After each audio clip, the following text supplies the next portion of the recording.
अध्याय 8 भगवत प्राप्ति।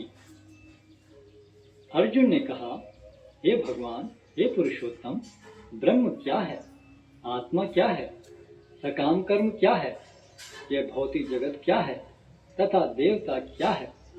कृपा करके यह सब मुझे बताइए। हे मधुसूदन, यज्ञ का स्वामी कौन है और वह शरीर में कैसे रहता है, और मृत्यु के समय भक्ति में लगे रहने वाले आपको कैसे जान पाते हैं?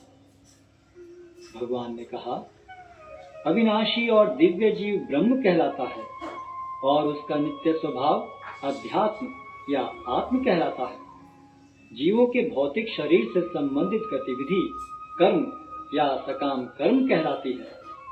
हे देहधारियों में श्रेष्ठ, निरंतर परिवर्तनशील यह भौतिक प्रकृति अधिभूत कहलाती है।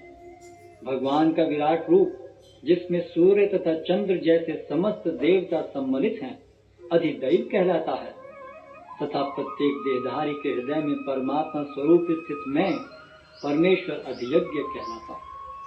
और जीवन के अंत में जो केवल मेरा स्मरण करते हुए शरीर का त्याग करता है, वह तुरंत मेरे स्वभाव को प्राप्त करता है। इसमें रंच मात्र भी संदेह नहीं है। हे कुंती पुत्र, शरीर त्यागते समय मनुष्य जिस जिस भाव का स्मरण करता है, वह उस भाव को निश्चित रूप से प्राप्त होता है। अतएव हे अर्जुन, तुम्हें सदैव कृष्ण रूप में मेरा चिंतन करना चाहिए और साथ ही युद्ध करने के कर्तव्य को भी पूरा करना चाहिए।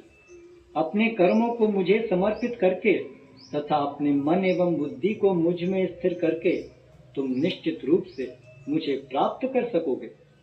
हे पार्थ, जो व्यक्ति मेरा स्मरण करने में अपना मन निरंतर लगाए रखकर अविचलित भाव से भगवान के रूप में मेरा ध्यान करता है, वह मुझको अवश्य ही प्राप्त होता है। मनुष्य को चाहिए कि परम पुरुष का ध्यान सर्वज्ञ, पुरातन, नियंता, लघुतम से भी लघुतर, प्रत्येक का पालन करता, समस्त भौतिक बुद्धि से परे, अचिंत्य तथा नित्य पुरुष के रूप में करे।